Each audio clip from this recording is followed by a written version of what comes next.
ಆದರೆ ಇವಾಗ ಇನ್ನೊಂದು ಹೊಸ ನ್ಯೂಸ್ ಬಂದಿರೋದೇನಂತಂದರೆ, ಈ ಬೈಕ್ ಸವಾರರು ಕೂಡ ಇನ್ಮೇಲೆ ಟೋಲ್ ಕಟ್ಟಬೇಕು ಅಂತ ಅಂದ್ಬಿಟ್ಟು ಒಂದು ನ್ಯೂಸ್ ಹೇಳ್ತಾ ಇದೆ. ಹಾಯ್ ಹಲೋ ಸ್ನೇಹಿತರೆ, ನಮಸ್ಕಾರ. ನಾನು ನಿಮ್ಮ ಜೆ ಡಿ ಶ್ರೀನಾಥ್ ರೈಡರ್.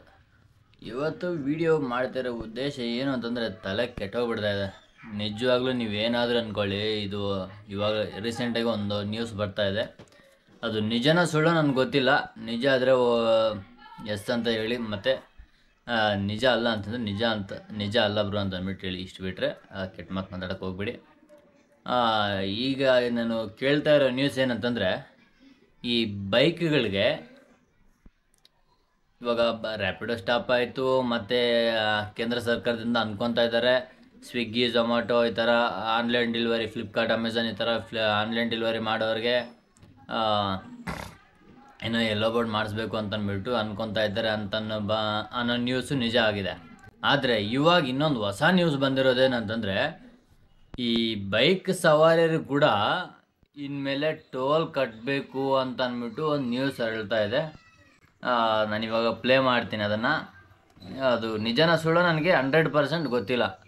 ಆದರೆ ನಮ್ಮ ಸರ್ಕಾರದವರು ಇವಾಗ ಲೇಡೀಸ್ಗೊಂದು 2,000 ಫ್ರೀ ಕರೆಂಟು ಮತ್ತು ಇತ್ಯಾದಿ ಬೇಜಾನ್ ಮಾಡ್ತಾ ಇದ್ದಾರಲ್ಲ. ಮೋಸ್ಟ್ಲಿ ಇದೆಲ್ಲ ಮಾಡ್ತಾ ಸರ್ಕಾರಕ್ಕೆ ದುಡ್ಡು ಕಮ್ಮಿ ಆಗಿರ್ಬೋದು. ಅದಕ್ಕೆ ಇದೆಲ್ಲ ಮಾಡ್ತಿದ್ದಾರೆ ಅಂತ ನಾನು ಅಂದ್ಕೊತೀನಿ. ಒಂದಲ್ಲ ಎರಡಲ್ಲ ಗುರು. ಇವಾಗ ರ್ಯಾಪಿಡೋ ಸ್ಟಾಪ್ ಮಾಡಿದ್ರು ಓಕೆ, ಮತ್ತು ಇದು ಆನ್ಲೈನ್ ಡೆಲಿವರಿ ಮಾಡೋದಕ್ಕೆ ಎಲ್ಲೋ ಬೋರ್ಡ್ ಮಾಡಿಸ್ಬೇಕು ಅಂತ ಅಂದ್ಬಿಟ್ಟು ಕೇಂದ್ರ ಸರ್ಕಾರ ನಿರ್ಧಾರ ಮಾಡಿದ್ದಾರೆ ಅಂತಂದರು. ಸರಿ ಆಯಿತು, ಏನೋ ಒಂದು ಸ್ವಲ್ಪ ಕಮ್ಮಿ ಆಗಿರುತ್ತೆ ಅಂತ ಅಂದ್ಕೊತೀನಿ. ಆದರೆ ಇವಾಗ ಬೈಕ್ಗಳು ಕೂಡ ಟೋಲ್ ಕೊಡ್ತಾರೆ ಅಂತಂದರೆ ಏನು ಸರ್ಕಾರ ನಡೀತಾ ಇದೆ, ಏನು ಕತೆ? ಇವಾಗ ಒಂದು ಗುರು, ಇವಾಗ ನಾವು ಯಾವುದಾದ್ರೂ ಒಂದು ವೆಹಿಕಲ್ ತಗೊತೀವಲ್ಲ, ವೆಹಿಕಲ್ ತಗೊಳ್ಳೋವಾಗ ರೋಡ್ ಟ್ಯಾಕ್ಸ್ ಅಂತ ಅಂದ್ಬಿಟ್ಟು ಮೊದಲೇ ಕಟ್ತೀವಿ ನಾವು ಅಲ್ವಾ? ಒಂದು ಬೈಕ್ಗಾಗಲಿ ಕಾರ್ಗಾಗಲಿ ಯಾವುದಕ್ಕಾಗಲಿ ಮೊದಲೇ ನಾವು ರೋಡ್ ಟ್ಯಾಕ್ಸ್ ಅಂತ ಅಂದ್ಬಿಟ್ಟು ಇಷ್ಟು ಅಂತ ಒಂದು 20% ವೆಹಿಕಲ್ ಎಷ್ಟು MRP ಪ್ರೈಸ್ ಇದೆಯೋ ಅದರಲ್ಲಿ ಒಂದು 20% ಅಷ್ಟು ನಾವು ರೋಡ್ ಟ್ಯಾಕ್ಸ್ಗೆ ಅಂತಲೇ ಕೊಟ್ಟಿರ್ತೀವಿ. ಅಂದರೆ ಲೈಕ್ ಅದು ನಾವು ವೆಹಿಕಲ್ ಇರೋವರೆಗೂ ಅದನ್ನು ಓಡಿಸ್ಕೋಬೋದು ಅಂತ. ಇನ್ನು ಎಲ್ಲೋ ಬೋರ್ಡ್ಗೆ ಎಲ್ಲೋ ಬೋರ್ಡ್, ವೈಟ್ ಬೋರ್ಡ್ ಎಲ್ಲ ವೆಹಿಕಲ್ಸ್ಗೂ ಅಷ್ಟು ಕಟ್ತೀವಿ. ಆದರೆ ಮಧ್ಯದಲ್ಲಿ ಬರೋದು ಈ ಟೋಲ್ಗಳು. ಸರಿ ಆಯಿತು, ಏನೋ ಅಂತಂದ್ಬಿಟ್ಟು ಗೊತ್ತಾಗೋದಿಲ್ಲ ಪೇ ಮಾಡ್ಕೊಂಡು ಹೋಗ್ತಾ ಇದ್ದಾರೆ. ಟೂ ವೀಲರ್ಗೆ ಇರಲಿಲ್ಲ, ಇವಾಗ ಟೂ ವೀಲರ್ಗೂ ಅಂತಂದರೆ ನೆಕ್ಸ್ಟ್ ಸೈಕಲ್ ಕೂಡ ಬರ್ತಾವ ಟೋಲ್ಗಳು ಅಂತ ನನಗೆ ಡೌಟ್ ಬಂದುಬಿಡ್ತಾ ಇದೆ. ಸೈಕಲ್ಗೂ ರೋಡ್ ಟ್ಯಾಕ್ಸು ಮತ್ತು ಮೊದಲೇ ಏನಂತಾರಲ್ಲ ಗೊತ್ತಿಲ್ಲ. ಸರಿ, ಈ ಥರ ಎಲ್ಲನೂ ರೋಡ್ ಟ್ಯಾಕ್ಸು ಮತ್ತು ಅವುಗಳು ಕೂಡ ಟೋಲ್ ಆಗಿಬಿಡ್ತಾರೇನೋ ನೆಕ್ಸ್ಟ್ ಇನ್ನೊಂದು 6 ತಿಂಗಳಲ್ಲಿ ಅಂತಂದ್ಬಿಟ್ಟು ನನಗೂ ಅದು ಟೆನ್ಷನ್ ಆಗ್ತಿದೆ ಗುರು. ಇನ್ ಕೇಸ್ ನಾವು ಬೈಕಿಗೆಲ್ಲ ಟೋಲ್ ಆಯಿತು ಅಂತಂದ್ಬಿಟ್ಟು ನಾವು ಸೈಕಲ್ ಎತ್ಕೊಂಡೋದ್ರೆ ಮೋಸ್ಟ್ಲಿ ಸೈಕಲ್ ಕೂಡ ಟೋಲ್ ಆಗಿಬಿಡ್ತಾರಾ ಅಂತನ್ನೋ ಭಯ ಜಾಸ್ತಿ ಆಗ್ತಾಯಿದೆ ದಿನೇ. ನೋಡಿ, ಪ್ಲೇ ಮಾಡ್ತೀನಿ ವಿಡಿಯೋನ.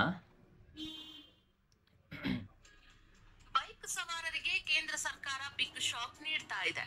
ಕೇಂದ್ರ ಸರ್ಕಾರ ದ್ವಿಚಕ್ರ ವಾಹನ ಸವಾರರಿಗೆ ಬಿಗ್ ಶಾಕ್ ನೀಡಿದೆ.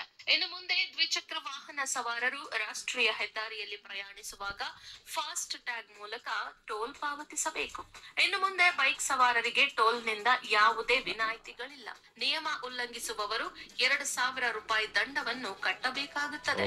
ದ್ವಿಚಕ್ರ ವಾಹನಗಳನ್ನು ಫಾಸ್ಟ್ ಟ್ಯಾಗ್ ವ್ಯವಸ್ಥೆಯಡಿಯಲ್ಲಿ ತರಲು ಸಿದ್ಧತೆಗಳು ನಡೆಯುತ್ತಿವೆ. ಈ ನಿಯಮ ಜುಲೈ 15ರಿಂದ ಜಾರಿಗೆ ಬರಲಿದೆ ಎಂದು ವರದಿಯಾಗಿದೆ.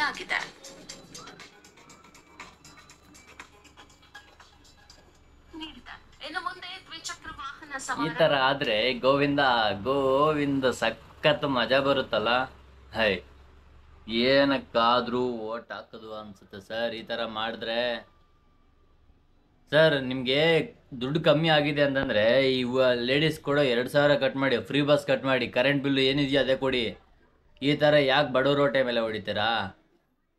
ಯಾಕೆ ಸರ್ ಹೊಡಿತೀರಿ ಈ ಥರ ಬಡವ್ರ ಹೊಟ್ಟೆ ಮೇಲೆ ನೀವು? ಸ್ವಲ್ಪನಾದರೂ ಯೋಚನೆ ಮಾಡಿ ಸರ್. ನಾವೇನು ಕೋಟಿ ಲೂಟಿ ಮಾಡ್ತಿರೋರಲ್ಲ, ಕಷ್ಟಪಟ್ಟು 150 ದುಡಿತಾ ಇರೋರು. ಅವ್ರಿಗೆ ಈ ಥರ ಎಲ್ಲ ಮಾಡ್ತಿರಲ್ಲ ನೀವು, ನ್ಯಾಯನಾ? ಸ್ನೇಹಿತರೆ, ಈ ಥರ ಮಾಡಿದ್ರೆ ನೆಕ್ಸ್ಟ್ ಸೈಕಲ್ ಕೂಡ ಬರುತ್ತಾ ಅಂತ ಅನ್ನೋದು ನನಗೆ ಒಂದು ಸಣ್ಣ ಡೌಟ್ ಇದೆ, ಅದು ಸೈಕಲ್ ಕೂಡ ಟೋಲ್ ಬರುತ್ತಾ ಇಲ್ಲ ಅಂತ ಅಂದ್ಬಿಟ್ಟು ಕಾಮೆಂಟಲ್ಲಿ ಹಾಕಿ ಮರಿದ್ದೀರಾ. ಸೊ ಇಷ್ಟು ಹೇಳ್ತಾ ನಾನು ಮಾತು ಮುಗಿಸ್ತಾ ಇದ್ದೀನಿ. Thank you so much. Bye bye.